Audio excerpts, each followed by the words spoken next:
বিজয় দশমীর মিষ্টি কিন্তু তোমরা বাড়িতেই বানিয়ে নিতে পারো। একটা বোলের মধ্যে খানিকটা ময়দা নিলাম, পরিমাণ মতো লবণ, রিফাইন তেল আর অল্প করে একটু চিনি দিয়ে ভালো করে এটাকে ময়াম দিয়ে নিতে হবে। ময়ামটা খুব ভালো করে দিতে হবে যেন হাতের মুঠোয় চলে আসে। তারপরে অল্প, অল্প জল দিয়ে একটা ডো তৈরি করে নিতে হবে। ডোটা তৈরি করে নিয়ে এটাকে ১০ মিনিট একটু রেস্টে রেখে দেবো। এটা রেস্ট হতে, হতে এদিকে একটা ঘোল তৈরি করে নেবো। ২ চামচ কর্নফ্লাওয়ার আর রিফাইন তেল দিয়ে একটা ঘোল তৈরি করে নিলাম।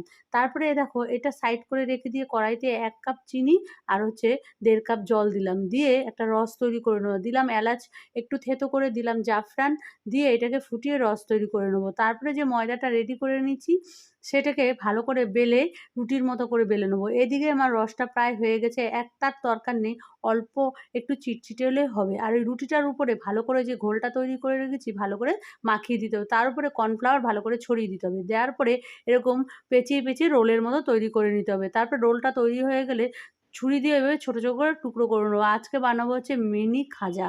এগুলো সব তৈরি হয়ে যাওয়ার পরে তারপরে এগুলো চেপে দিয়ে তারপরে হচ্ছে বেলনি দিয়ে একটু বেলে নিতে হবে। তোমরা লম্বাও বেলতে পারো আবার গোল শেপেও বেলে নিতে পারো। তারপরে এগুলো সমস্ত বেলা হয়ে গেছে, আমি সাইড করে রেখে দিয়ে কড়াইতে ওদিকে আগে থাকতেই তেল বসিয়ে দিয়েছি। তেলটা গরম হয়ে গেছে, এক, এক করে খাজাগুলোকে সমস্ত দিয়ে দেবো। এগুলোকে উল্টে পাল্টে একদম লালচে করে ভেজে নেবো। কতটা ছোট ছিল আর কত বড় হয়েছে ফুলে দেখেই তো বুঝতে পারছো। এই মিনি খাজাগুলো তারপরে আমি মিষ্টির রসে ডুবিয়ে ৫ মিনিট রেখে তুলে নেবো। ভালো লাগলে একটা লাইক আর শেয়ার করো।